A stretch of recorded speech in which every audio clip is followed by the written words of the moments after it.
Hey, what's up, guys? Andrew here, E3 2019, hanging out with Mateusz. Yep, exactly. Yes, Cyberpunk 2077. I'm so excited. There's a lot of excitement with the game, and for those of you who are not aware what's happening right now, there's just so many awesome things that they're doing, from storyline to quests and all those different things. So Mateusz, Quest Director, Exactly. for Cyberpunk 2077. How are you? So glad to have you. Oh, thank you for having me. I'm Yes. doing great. Yes. So I'm excited to be here with you to talk about some of the things that we can do in the game as it relates to Quest. So give us a broad overview of what you do with Cyberpunk 2077, and then we'll start from there. So, in general, I'm working very closely with a team of quest designers, and these are the designers that are responsible with designing the narrative and the story of the game on a very detailed level.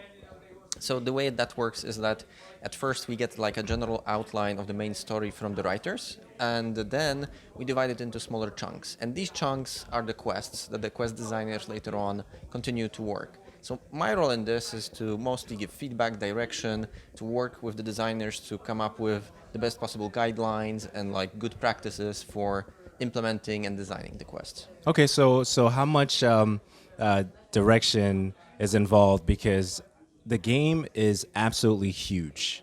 Okay, and even with the mention of the fact that there won't be any loading screens and you'll be heading straight into different areas and things like that. So how many quests per area or those kind of numbers, if you can give, or permutations as it relates to the direction for the character's overall progress? So it's a quite challenging question to answer, actually, Absolutely. since we have so many non-linearities and so on. I think the best way to approach this is to talk a little bit about the city itself, like how is it built. So in general, we have like 6 districts in the city, 6 main districts, which are divided into sub-districts. And on top of that, we also have the Badlands, which is the area that surrounds the city, right? And this is kind of like this wasteland where a lot of buildings are abandoned and so on. So each of these districts are kind of like its unique. We like to call it a biome because they feel so vastly different. Okay, so they're siloed within themselves? A little bit, Okay. yes. Although some quests will make you go from one to the other. And there are different groups living within those specific districts. The architecture is vastly different. You probably seen the footage from the last year's demo. That was the district called Watson. This year around, we showed you Pacifica, Right. which is this district where this unfinished project by the corporations to build a district solely for the reason of corporate employees spending money in there, so it comes back to the corporation and so on. In this specific case, they brought in a lot of workers from Haiti specifically. Yes. And, which I know you're excited about. Haiti. And in this timeline specifically, Haiti itself is, it has had to face a lot of natural disasters, and it has been ravaged by floods and like tsunamis and so on.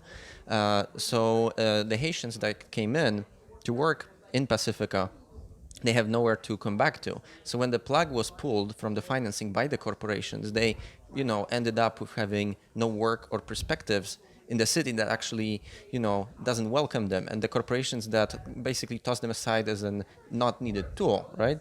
So what they had to do, they had to find a way to survive in this hostile environment. So basically they took over the whole district, and they made a place for themselves in the city.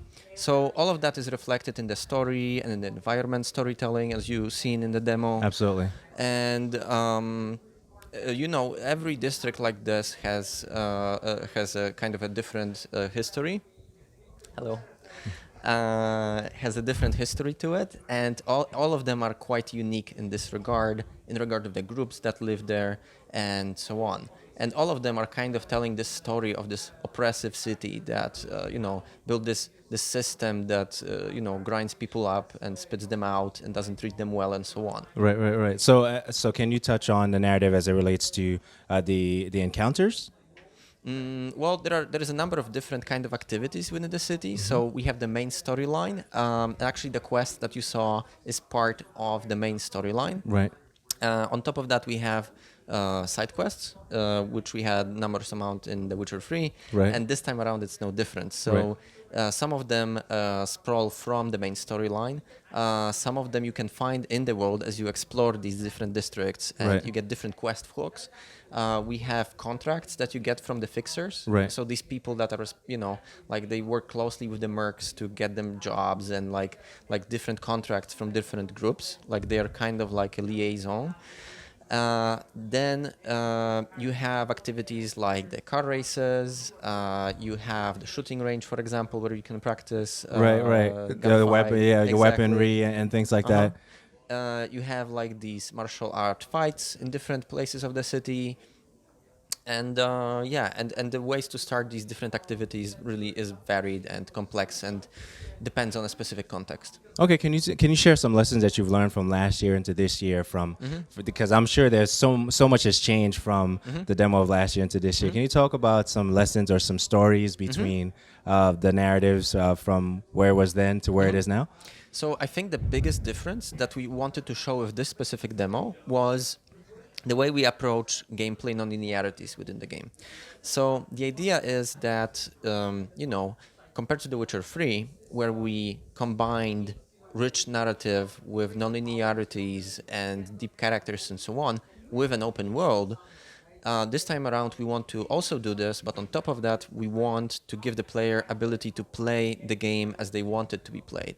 So for example, you could spend your time to invest a lot of effort into learning to use the heavy guns, and you can blaze your way through the levels. Or you could invest more in hacking, for example, and try to sneak through the levels more efficiently. Different skills can unlock different ways through the levels, as you could have seen in the demo. For example, if you invested a lot in strength, you can open some specific passages that would be closed for you otherwise. Or using the cyberware that you can install in your body, you can, for example, replace your legs with cyber legs that will allow you to do a double jump, which would give you access to some otherwise unavailable places. That's awesome. So it's really exciting because the world is so I guess the word I'm looking for, organically engaging. Okay, and the fact that there's so much, even as you mentioned, with the different options that you can do. How much of a change is it? I know there's certain things that you can't really dive into, but how much of a change is it with those critical decisions as you're making them? Well, like we are known with our games for having impactful choices with consequences. Without spoiling too much, I can say that some choices might lead to different endings. Some choices might unlock some specific quests which you wouldn't get otherwise, or some of them might lock off some quest lines. We have a number of choices which have consequences later on in the game, aside for the immediate consequence that you get at the time where you make the choice. So we have taken all the lessons we learned from The Witcher games, and we have tried to do a similar thing here in terms of choices and consequences. Okay, can you talk about the length of the quest, or an average length of quest? Can that be mentioned? Well, to be honest, they are so varied that it would be difficult. Even in the production documentation, we kind of divide them into small, medium, and big. And we have a number of them, and even those have a variety within them. So even if you would take two quests that we marked as big, they are not really the same length. It really depends on the context and on the details of a specific quest. Okay, so as you're doing the quest, the rewards of the quest are they vastly different from every district? Because you mentioned there's 6 districts and then the Badlands surrounding it. So depending on how you want to build the character, does that affect the particular district that you want to go into as you're?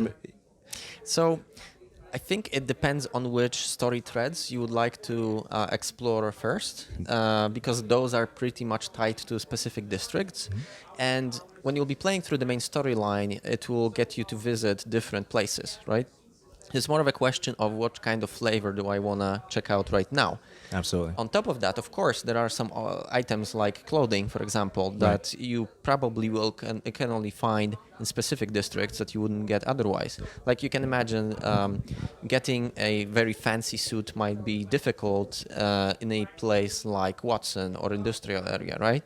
But you can get it in downtown, where the corporations, are this ruling group.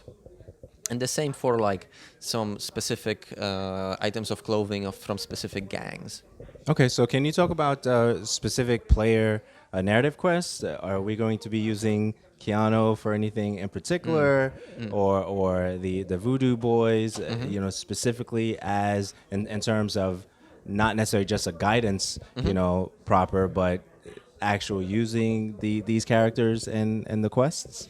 Well, Keanu's character, Johnny Silverhand, actually plays a major role in the game. So he's not a small cameo. It's a character that is with you through most of the game. So he is this digitalized construct of personality that is within V's head. So actually nobody else can see him or interact with him, only V can. And he appears on numerous times in different quests and offers his own perspective and insight on specific events or characters or factions and so on. And on top of that, he is an actual being that you can interact with and create relationship with. So he remembers things, and you can, based on your choices, reach different conclusion regarding this specific character. Okay. The Voodoo Boys themselves are like one of the groups that are tied to the main storyline very strictly and to the character of Johnny Silverhand, which of course I don't want to spoil at this point. You'll have to play the game too. Right, absolutely. So there was a particular section in the presentation where we went into this different realm. So will there be quests tied to this realm? So you're talking about the cyberspace, of course. Right. And without spoiling too much, I can give you a little bit of the backstory of it. So cyberspace in general is something like in our world, like I would say, you could compare to the internet. However, it's much more complex than that because you connect to it directly through like neural interface. And everyone sees it a little bit differently. Everyone, like everyone's brain has to analyze this vast amount of data in a way that wouldn't, cause you to go mad. So basically, it uses reference from real life to real world and the ones that are available to it to make some degree of sense out of it, right? So you can imagine that V sees the cyberspace differently, and Bridget would see it differently. And cyberspace itself, is a big element of the game, and as you could have seen, you will go there and you'll do different things there, which of course I don't want to spoil at this point. However, in general, it's a place where only the most experienced and brave netrunners go.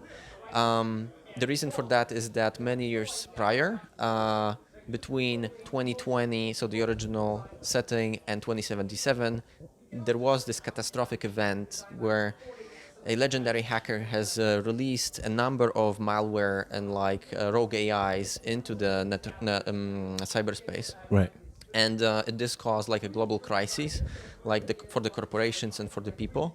So the Netwatch was tasked with kind of containing this crisis, and they created the Black Wall. So most people in the world of Cyberpunk use local networks. This is what you could have seen in the demo when you hooked up to the access point. So you could hack devices within the mall and different the turrets and the robot that was doing the boxing and exactly. Right. This is all part of a local network. However, this global web, the cyberspace, still exists out there beyond the Black Wall. This is what you could have seen with Bridget. And basically, like I said, nobody treads there because there are those rogue AIs and all of this malware on all these weird things, but also all the data from this old era, so to speak. So treasures for the netrunners and so on. we like to think about it a little bit like this Lovecraftian kind of different dimension where nobody comes back from and nobody really knows what happens there, and it's pretty, mysterious. That's it. Okay, so it's mysterious. So that's it for most of the things that I needed to ask. I wanted to ask you if you had any specific questions you wanted to ask as it relates to the quests before we wrap. Yes, I do. Okay. So, okay, you want me to talk about this? Okay, so one of my things is that Cyberpunk originally started off as, a pen and paper type of game in the 80s. How was it that, like, translating that from something that was pen and paper into now something that we can physically play in the game? Like, what was the mindset going into creating those quests in the game itself? So it wasn't easy. Like, it was pretty challenging, so to speak, because first of all, we had to find a way to translate this to like video game language, because you cannot do the exact same things you would do in the pen and paper as you can do in a video game. So we had to come up with like the main gameplay loop. How do you actually play through the game? Who is the protagonist? What do we do with the setting? As you know, we are working closely with Mike Pondsmith, so the author of Cyberpunk 2020, who's now working on Cyberpunk Red. And we want to keep our timelines consistent since our game is a continuation of his works. So, we spent a lot of time in the first years of production to actually try to conceptualize what do we want this game to actually be. And it is no easy task. And, a lot of people worked hard on this, and it's brought us to where we are today. So, I've been a long time waiting fan, and if it takes you guys 2 more years, I will be gladly. I'll wait for that. So you released the original like teaser trailer back in 2013, and that was like a very. That's etched into my brain. Does that scenario play out at any point during that game? This during the specific game? scene. Yeah, Well, I'd rather not spoil that, to be honest. maybe. I'll take that as a maybe. Personally, yeah, that's one. Well, actually, no. There's one more thing. I don't know. Did you talk about Sasquatch? So during the presentation and demo, we were told that we have that option to allow. I assume that she's like a mini boss in a way, to allow them to live or to die, and that if you let them live, Yes. they can come back as rivals. Does that affect the main story in any way by letting them live and having the side stories? That it would ultimately just change your end game in there? I don't want to speak specifically about Sasquatch, but there are bosses within the game, like speaking like in general terms, that whether you will let them live or will you kill them actually does have an impact on main storyline, and they might still have a role later on in the game. If they do come back, do they kind of like, is it like a learning AI in which it kind of adapts to the way that you fought them the first time? Well, to be honest, it's more like a narrative device for us. It's like meeting this character again, for example, and having interactions with them and so on. So more like a narrative consequence rather than some kind of system like, I'm assuming you're referring to, for example, Nemesis system from other games. Yes. It is not something like this. It's more like a narrative thing that can happen, that can impact the story. Okay. All right. That answers all my fan questions. Okay, so as we wrap up, Mateusz, Yes. is there anything that I didn't ask you that you wish I asked you before we wrap up? Well, there is so much stuff regarding Absolutely. this game Absolutely. to talk about. Absolutely. And I think So much you want to say, but you can't say, but Exactly. you want to say. Of course. But you can And, tell me. I can tell you after we, turn this off. Okay, I'm but, down. In general, I would say that what is very special about this game for me personally is this ability, like amount of features that allow you to role play better. Like, because in our previous games you're playing as Geralt of Rivia, so a very specific, predefined character. You couldn't really you could have customized his armor and like skills and so on, but he was always Geralt. This time around you play as V, who can be, you can customize him or her at the beginning of the game, and you can choose a life path, which is like an origin of this character, so a street kid, nomad, or a corpo, and this impacts the dialogue options and the story as well. You can build the way they look, which also improves immersion with the game, because you can role play a character you would like to play as, like you can identify with, right?